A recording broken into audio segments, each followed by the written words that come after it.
नमस्कार मंडळी. तर बीबीच्या घरातून आता वैभव बाहेर आलेला आहे आणि त्याने आत्ताच एक्सक्लुझिव्ह इंटरव्ह्यू दिलेला आहे, म्हणजे राजश्री मराठीला इंटरव्ह्यू दिलेला आहे. त्यामध्ये त्याला असा प्रश्न विचारण्यात आला की बाबा तू जेव्हा बाहेर येत होतास त्यावेळी अरबाज खूप रडला.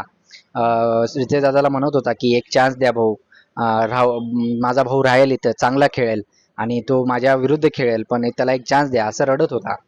आणि निक्कीच्या बाबत ते जे भांडणं होत होती, तर या दोघांबद्दल तुझी काय मत आहेत किंवा तुला काय वाटतं की अरबाज जे रडला ते खरं आहे की खोटं आहे? तर त्यावर वैभवने असं उत्तर दिलं की माझं तर मत जे आहे, म्हणजे वैभव म्हणत होता की माझं मत तर निक्कीबद्दल जे पहिला मत होतं ते शेवटपर्यंत तेच होतं. कारण मला तिच्या भरपूरशा गोष्टी पटायच्या नाहीत. ती जसं वागते आणि किंवा तिचं वागणं हे मला पटायचंच नाही, त्यामुळे मी तिच्या विरोधच असायचो.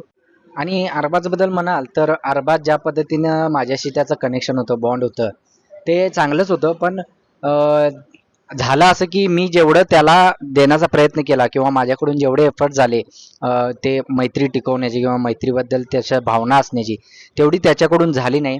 आता तो रडला येताना, म्हणजे माझ्याबद्दल एवढं त्याला फील झालं.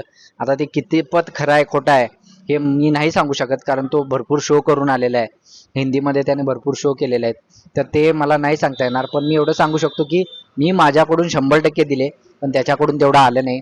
काही काही गोष्टीत तो निक्कीच्या बाजूने बायस व्हायचा, तिच्या बाजूने जायचा, पण त्याच्याकडून तेवढं एफर्ट्स नाही झाले जेवढे माझ्याकडून झाले. तर अशा प्रकारची प्रतिक्रिया जी जी वैभव आणि निक्कीबद्दल विचारल्यानंतर वैभवने आपल्या इंटरव्ह्यूमध्ये दिलेल्या आहेत. तर अशाच अपडेट बघण्यासाठी आणि बीबीच्या घरातील अशाच मनोरंजन गोष्टी ऐकण्यासाठी किंवा पाहण्यासाठी आपल्या चॅनलला सबस्क्राईब करा.